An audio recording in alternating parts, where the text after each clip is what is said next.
नमस्कार साथियों, देखिए वरिष्ठ अध्यापक भर्ती परीक्षा 2024 दिसंबर में अपना एग्ज़ाम होना है और अभी तो प्रस्तावित तो यही है। बाकी देखो क्या होता है। अपन सूफी बात पढ़ रहे हैं, ठीक है। पिछले वीडियो में हमने देखा कि सूफी मत का विकास कैसे हुआ, सूफी मत का विकास कैसे हुआ। उसके बाद में सूफियों में जो प्रमुख शब्दावली है जहाँ से प्रश्न बनने की संभावना है। और अब देखेंगे आज के वीडियो में हमारी बात रहेगी प्रमुख सूफी सिलसिले। प्रश्न कहाँ से आएगा? या तो आएगा प्रमुख शब्दावली में से। मुरीद किसे कहते हैं, पीर किसे कहते हैं, खुर्शीद किसे कहते हैं, खानका किसे कहते हैं। एक तो शब्दावली पे ध्यान रखना है, ठीक है। दूसरी बात प्रश्न बनने की महत्वपूर्ण संभावना है सूफी सिलसिले, जिसमें आपसे पूछा जा सकता है कि कौन से सिलसिले की स्थापना किसने की थी, ठीक है। और तीसरी बात है एनसीईआरटी के छिपे हुए तथ्य। मैंने एनसीईआरटी में से कुछ महत्वपूर्ण तथ्य निकाले हैं जो वीडियो के एंड में मैं आपको बताऊंगा कि कौन कौन से महत्वपूर्ण फैक्ट हैं जो आपसे पूछे जा सकते हैं। अभी देखो प्रमुख सूफी सिलसिले देखेंगे, इनका संस्थापक कौन है, प्रभाव क्षेत्र क्या है, ठीक है। इसके बाद में जो चिश्ती सिलसिला है, चिश्ती, इसके कुछ महत्वपूर्ण सूफी संत हुए उनकी अपन बात करेंगे, ठीक है। फिर ये अपना टॉपिक कंप्लीट और अंत में एनसीईआरटी कुछ महत्वपूर्ण फैक्ट लिखाऊंगा आपको, उनको आप अवश्य याद कर लें। पूरी सी पूरी मतलब पूरी संभावना है कि प्रश्न यहाँ से बन जाएगा। एक प्रश्न आना है। पूरी ज़्यादा बाइबल ग्रंथ पढ़ने की कोई आवश्यकता नहीं है। मैंने आपके लिए काम किया है और बिल्कुल आपकी विगत परीक्षाओं के प्रश्न पत्र को देखते हुए मैंने ये सब चीज़ें नोट की हैं। ये सब चीज़ें आपको लिखवाई हैं कि इनके बाहर आपको पढ़ने की आवश्यकता नहीं है। मुझे पता है आपने पहले से पढ़ा होगा, नोट्स भी बनाए होंगे, लेकिन इन चीज़ों को आप अवश्य याद कर लें। अब देखिए प्रमुख सूफी सिलसिले, आपको इनका क्रम याद करना है, ठीक है। चिश्ती सिलसिला, सुहरावर्दी, ठीक है। फिर इसके बाद में फिरदौसी, सतारी, कादरी और नक्शबंदी। इनका क्रम इसी क्रम में चिश्ती, सुहरावर्दी, फिरदौसी, सतारी, कादरी, नक्शबंदी, ठीक है। आप कैसे भी ट्रिक बना के कैसे भी याद कर ले, चीसू फिस के कान, कैसे भी कर ले, जो भी आपको अच्छी सुविधा हो। ये आगमन का क्रम है, सूफी सिलसिलों के आगमन का क्रम है, ठीक है। आपसे प्रश्न यहां से पूछा जाएगा संस्थापक।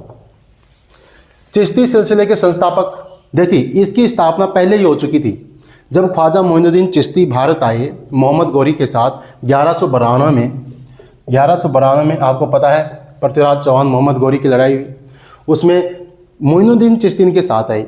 लेकिन चिश्ती सिलसिले की शुरुआत तो पहले ही हो चुकी है हेरात में ख्वाजा अब्दुल चिश्ती, लेकिन भारत में इनके संस्थापक हैं मोइनुद्दीन चिश्ती और इनका प्रभावित क्षेत्र रहा है अजमेर में, ठीक है। इस सिलसिले की अपन डिटेल से बात करेंगे। बाकी सिलसिलों में आपको केवल संस्थापक याद रखना है और चिश्ती सिलसिले में कुछ महत्वपूर्ण संत हुए हैं। सबसे प्रसिद्ध सिलसिला है और इसमें निजामुद्दीन औलिया जैसे प्रमुख संत हुए हैं, उनकी अपन बात करेंगे, ठीक है। चिश्ती सिलसिला ख्वाजा अब्दुल चिश्ती संस्थापक हैं, लेकिन ये भारत के बाहर हैं। भारत में इसकी स्थापना की है मोइनुद्दीन चिश्ती ने, ठीक है। इसके बाद सुहरावर्दी, इसके बाद है सुहरावर्दी, इसकी स्थापना की है, संस्थापक हैं शिहाबुद्दीन सुहरावर्दी। कौन है? शिहाबुद्दीन सुहरावर्दी। और इनका प्रभावित क्षेत्र रहा है सिंध, मुल्तान। पिछली बार परीक्षा में आरपीएससी फर्स्ट ग्रेड में पूछा जा चुका है यह प्रश्न कि इनका प्रभावित क्षेत्र कौन सा रहा है? मुल्तान, सिंध और मुल्तान, ये पाकिस्तान उत्तर पश्चिमी साइड में ये इनका प्रभावित क्षेत्र रहा है। बहुत कम चांस है आपसे पूछे ग्रेड सेकंड में, लेकिन संस्थापक तो पूछे जा सकते हैं, ठीक है। संस्थापक आप अवश्य याद रखें। इसके बाद में है फिरदौसी। फिरदौसी की स्थापना बदरुद्दीन समरकंदी। देखिए आप पूरा नाम याद न करें, केवल की पॉइंट याद कर लें, ठीक है। सुहरावर्दी शिहाबुद्दीन, फिरदौसी शकरकंदी, ऐसे याद कर लो, ठीक है। सतारी अब्दुल्ला, कौन? जौनपुर, ठीक है। कादरी मोहम्मद जिलानी और नियामतुल्ला, ये दो हैं इसमें, मोहम्मद जिलानी, नियामतुल्ला, ये दोनों का नाम आता है और प्रभावित क्षेत्र उच्च। नक्शबंदी ख्वाजा बाकी बिल्ला। अब इसमें आप बिल्ला याद कर लो कि नक्शबंदी किसका है? बिल्ला, उच्च में। कादरी किसका है? जिलानी या नियामतुल्ला, उच्च में। सतारी अब्दुल्ला, जौनपुर। फिरदौसी शकरकंदी, बिहार। सुहरावर्दी शिहाबुद्दीन सुहरावर्दी, सिंध, मुल्तान। और चिश्ती आपका ये, बस इसका आप स्क्रीनशॉट ले लें, आप अवश्य याद कर लें इसको, ठीक है साथियों, ये आप ले लें। तो ये हो गए प्रमुख सिलसिले और संस्थापक, इनको आप अवश्य याद करें।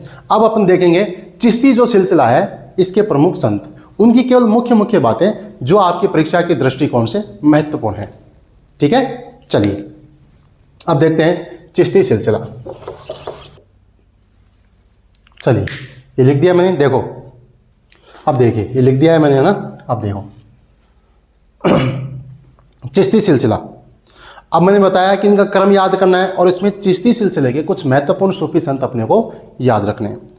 चिश्ती सिलसिले में इसकी संस्थापक कौन है?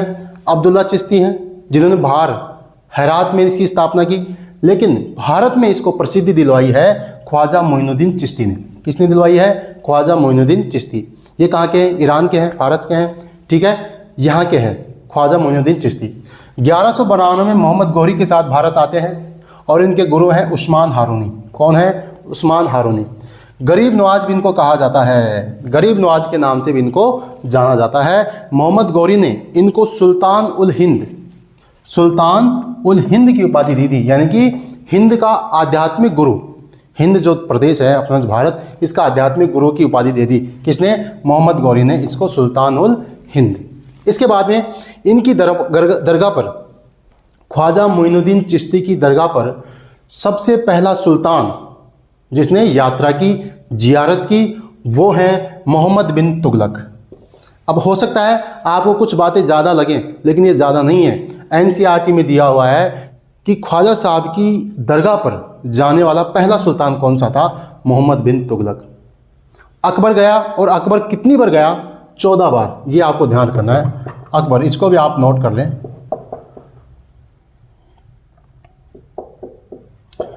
अकबर ने 14 बार ख्वाजा साहब की दरगाह पर यात्रा की है। कितनी बार? 14 बार। ये फैक्ट आपको याद करना है, ये फैक्ट आपको याद करना है, एनसीईआरटी में दिया हुआ है। अकबर ने 14 बार यात्रा की, ठीक है, और सबसे पहले गए मोहम्मद बिन तुगलक। इसके अलावा एक चीज़ और है, मज़ार पर पहली इमारत गयासुद्दीन खिलजी ने बनवाई थी। मालवा के हैं गयासुद्दीन खिलजी, इन्होंने इनकी मज़ार पर सबसे पहली इमारत का निर्माण करवाया था। ये बात आपको ध्यान, ये देखो कौन कौन सी बात, एक तो ये बात, एक ये बात, और एक ये, तीनों एनसीईआरटी में है, तीनों फैक्ट एनसीईआरटी में है। अकबर ने 14 बार यात्रा की, दरगाह पर सबसे पहले मोहम्मद बिन तुगलक गए, मज़ार पर पहली इमारत गयासुद्दीन खिलजी ने बनवाई, मालवा के हैं। हालांकि इस पर इमारत का निर्माण शुरू करवा दिया था इल्तुतमिश ने, लेकिन पूरा करवाने का श्रेय जाता है गयासुद्दीन खिलजी को, और एनसीईआरटी में भी यही दिया हुआ है, तो आपको यही याद रखना है। तो चिश्ती सिलसिले में आपको बस ये याद रखना है, इसका आप स्क्रीनशॉट ले लें, ये बातें आपको याद करनी है। बाकी चाहे आप इनके बारे में कितना भी पढ़ें, कोई अंत नहीं है, लेकिन इतना तो अवश्य पढ़ लें साथियों। अब चिश्ती सिलसिले में और भी प्रमुख संत हुए। ख्वाजा मोइनुद्दीन चिश्ती के बाद में इनके 2 शिष्य हुए, नागौरी, हमीदुद्दीन नागौरी और बख्तियार काकी।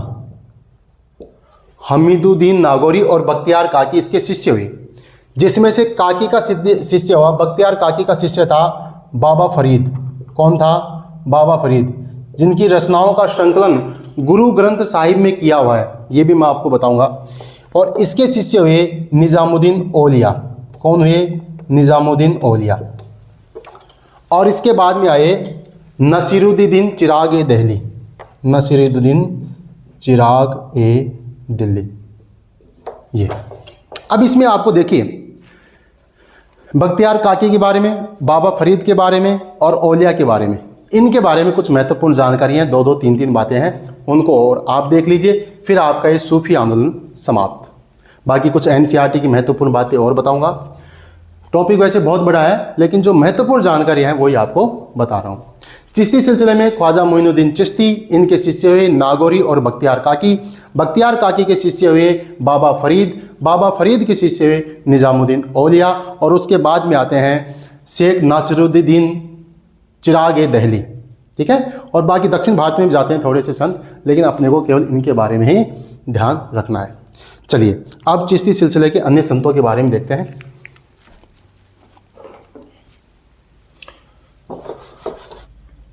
देखिए अब जो अन्य संत हैं वो देखिए, चिश्ती के बाद में नागौरी, नागौरी के शिष्य कौन हुए? बाबा फरीद, बाबा फरीद के कौन हुए? नागौरी के बख्तियार काकी, काकी के कौन है? बाबा फरीद, फरीद के निज़ामुद्दीन औलिया, और निज़ामुद्दीन औलिया के हुए चिराग दिल्ली।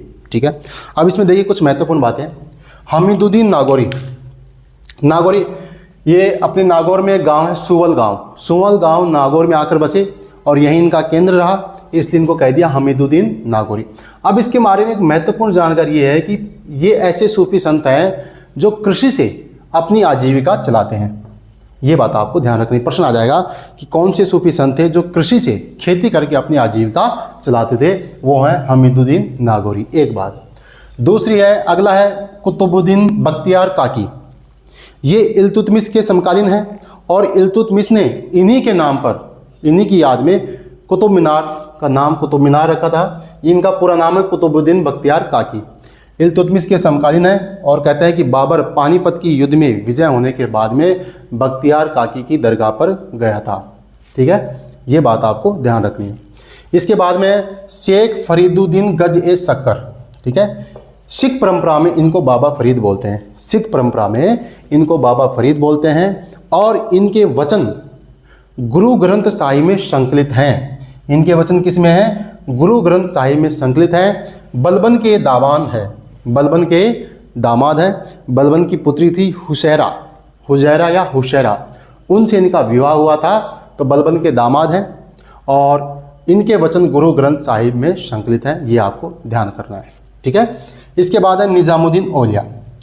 बाबा फरीद के शिष्य हुए निज़ामुद्दीन औलिया।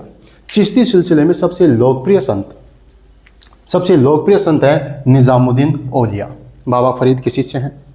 ये ऐसे सूफी संत हैं जिन्होंने मतलब गृहस्थ जीवन नहीं अपनाया, गृहस्थ जीवन नहीं अपनाया, अविवाहित रहे और ब्रह्मचारी रहे, राजपाट से बिल्कुल दूर हैं। यहाँ तक कि अलाउद्दीन खिलजी ने जब अमीर खुसरो के माध्यम से कहलवाया कि हम उनसे मिलना चाहते हैं, तो निज़ामुद्दीन औलिया ने यहाँ तक कह दिया कि मेरे मकान में 2 दरवाजे हैं, मेरे मकान में 2 दरवाजे हैं, सुल्तान एक दरवाजे से आएगा, मैं दूसरे दरवाजे से बाहर चला जाऊँगा। बिल्कुल दूर हैं राजपाट से, शान शौकत से, निज़ामुद्दीन औलिया। एक तो ये बात इनके बारे में। एक इनका गयासुद्दीन तुगलक से विवाद था। किससे? गयासुद्दीन तुगलक से। क्यों था? गयासुद्दीन तुगलक के पहले सुल्तान था खुसरो शाह।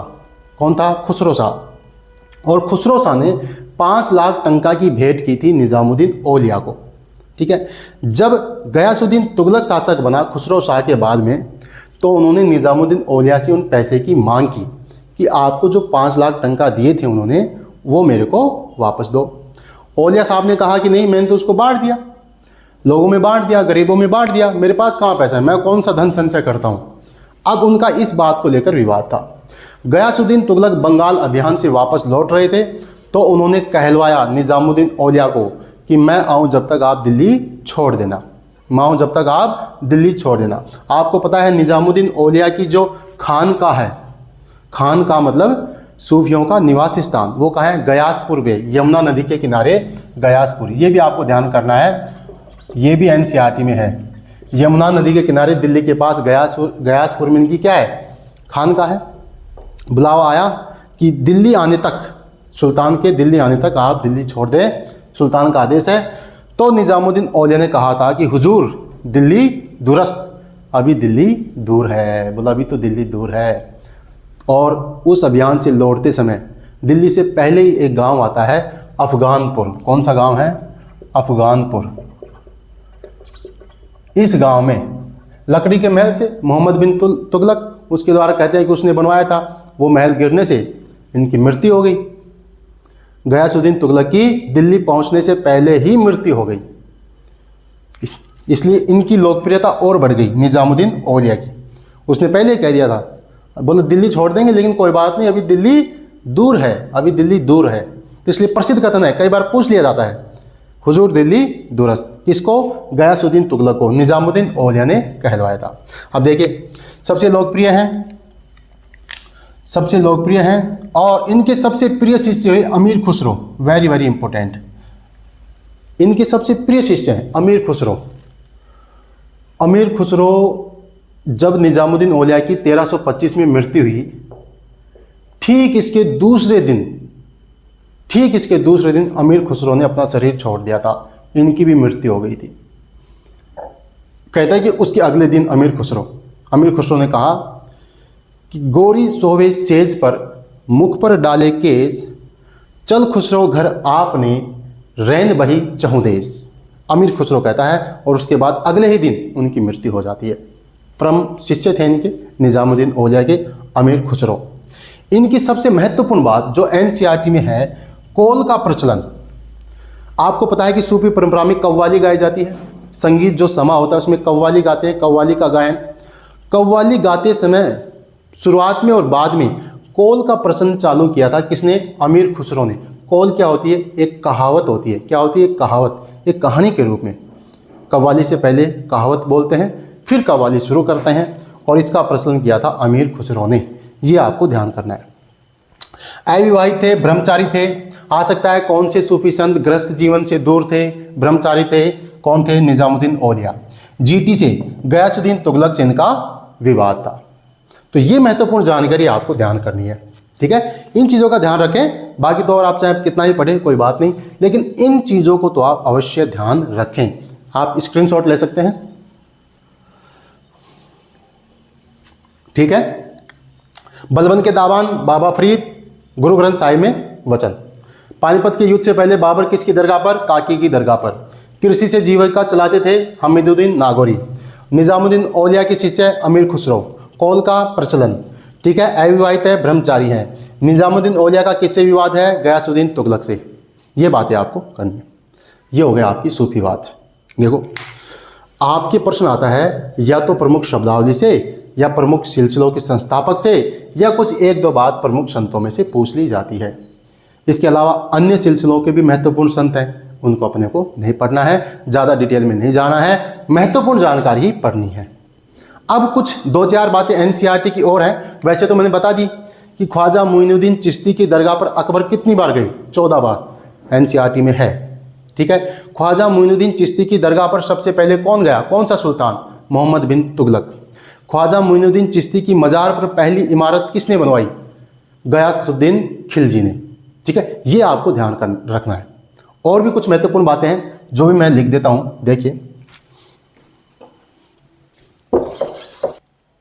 एनसीईआरटी के कुछ महत्वपूर्ण तथ्य, ठीक है। अब देखो इसमें कुछ नहीं, महत्वपूर्ण एक बात यह है, 1039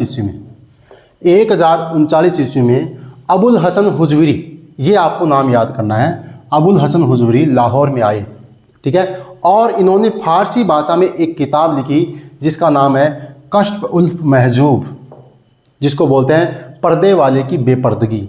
वेरी वेरी इंपॉर्टेंट है, याद कर लेना इसको। एनसीईआरटी में दिया हुआ बिल्कुल महत्वपूर्ण तथ्य है। अबुल हसन हुजविरी के नाम से याद करें, लाहौर आए।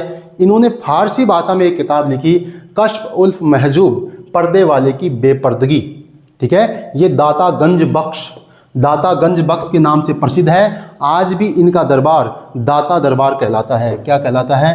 दाता दरबार। मतलब जो यात्री जाते हैं वो इसे दाता दरबार, यानी कि देने वाला दरबार, यहाँ जो जाएगा उसको सब कुछ मिलेगा, दाता दरबार के नाम से जाने जाते हैं। कश्फ उल महजूब याद करना है, किसकी रचना है? हुजविरी की रचना है, पर्दे वाले की बेपर्दगी। एक बात तो ये। अगली बात है फुतूह। जैसे मैंने आपको प्रमुख शब्दावली लिखाई, उसमें एक शब्द नोट कर लें, फुतूह। फुतूह होता है बिना मांगी खैर। फुतूह होता है बिना मांगी खैर। जो लंगर चलता है, सार्वजनिक रसोई चलती है, सूफी संत गरीबों को जो भोजन करवाते हैं, ठीक है, वो किस पर आधारित है? फुतूह पर आधारित है। फुतूह मतलब बिना मांगे जो उनको दान आता है, जो खैर आती है, उसको बोलते हैं फुतूह, ठीक है। इसके बाद में औलिया, जो निजामुद्दीन औलिया अपन ने पढ़ा है, निजामुद्दीन औलिया, उसके अनुयायी उनको प्रेम से सुल्तान उल मशेख बोलते थे। क्या कहते थे? सुल्तान उल मशेख, यानी कि शेखों में सुल्तान। शेखों में सुल्तान। आपको पता है शेख, पीर, मुर्शिद किसको बोलते हैं? गुरु को। लेकिन ये तो गुरुओं में भी गुरु थे। कौन कह रहे हैं? औलिया के अनुयायी निजामुद्दीन औलिया को सुल्तान उल मशेख कहते हैं। एनसीईआरटी में दिया हुआ है, इसलिए आपसे पूछा जा सकता है कि किस सूफी संत को सुल्तान उल मशेख के नाम से जाना जाता है, या कौन सा सूफी संत सुल्तान उल मशेख के नाम से प्रसिद्ध है। ये आपको ध्यान रखना है। कौन है? निजामुद्दीन औलिया। तो साथियों देखिए, मैंने बड़ी ही मेहनत से महत्वपूर्ण चीज़ें आपके सामने लेके आया हूँ। आप कम से कम इन चीज़ों को अवश्य पढ़ लें। उद्देश्य यह है कि वरिष्ठ अध्यापक में बिल्कुल शॉर्ट मैटर हो और ज़्यादा से ज़्यादा आपको नंबर उसमें से, क्वेश्चन आपको उसमें से मिल जाए। ये मेरा उद्देश्य है। ये आपका सूफीवाद टॉपिक कंप्लीट है। अगर कोई फैक्ट रहा होगा जो एनसीईआरटी में और भी अगर मानो रह गया, तो मैं आपको क्विज़ के माध्यम से प्रश्नोत्तरी करवाऊंगा। टेलीग्राम चैनल से अवश्य जुड़ जाएं, वहाँ पे महत्वपूर्ण चीज़ें मैं आपको करवा दूंगा और उन पर आप अभ्यास कर लेना। ठीक है साथियों, अब मिलते हैं नए टॉपिक के साथ नए वीडियो में। आप कमेंट करके बताएं कि अगला टॉपिक क्या रखें, आपको क्या पढ़ाया जाए, कमेंट करके अवश्य बताएं। और हम क्या सुधार कर सकते हैं, आप अवश्य ये बताएं मुझे। आपके विचार सादर आमंत्रित हैं। ये आपका चैनल है, अपना चैनल है। ज़्यादा से ज़्यादा लोगों तक ये बात पहुँचाएँ, शेयर करें। जय हिंद, जय भारत।